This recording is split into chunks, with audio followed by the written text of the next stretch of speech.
Voilà, les soins de support, ce ne sont pas des nouvelles disciplines, c'est une organisation coordonnée de compétences autour d'un patient. Donc parce que on s'attache effectivement à prendre en compte non pas la maladie uniquement, ça c'est bien fait par les médecins et le paramédical, on s'attache à prendre en compte la personne tout au long de son parcours de vie. Plutôt que d'un parcours de soins, on parle plutôt d'un parcours de vie parce que le parcours d'un patient dialysé, il s'étale dans le temps. La particularité, c'est la durée du traitement.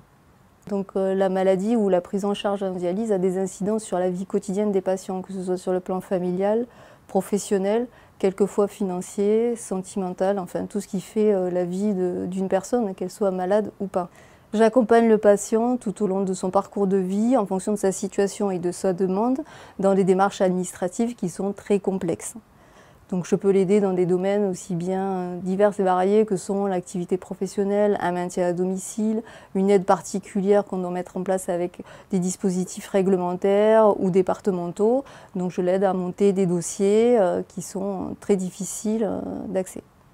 Au-delà des missions d'accompagnement individuel, il existe aussi des ateliers d'éducation thérapeutique là, qui s'adressent à un collectif, donc un groupe de patients qui vont pouvoir, notamment sur comment vivre avec la dialyse, répondre à des questions du quotidien, comment partir en vacances, quelles sont les démarches. Et ce sont d'autres patients qui vont amener des solutions et non pas toujours des professionnels de santé ou des professionnels sociaux qui vont pouvoir répondre. L'intérêt, c'est que chacun discute ensemble et fabrique ou renforce le lien social et permettent à d'autres patients d'atteindre une certaine autonomie.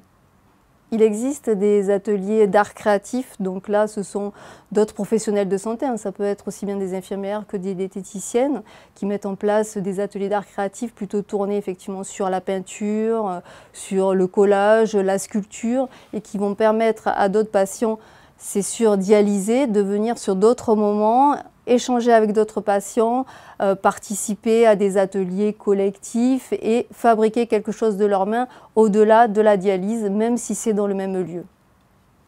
Donc un accueil systématique de tous les patients, une prise en charge individualisée, mais en même temps un travail d'équipe pluriprofessionnelle permettra une prise en charge globale, mais qui s'attachera à donner des réponses à un patient qui, lui, est unique.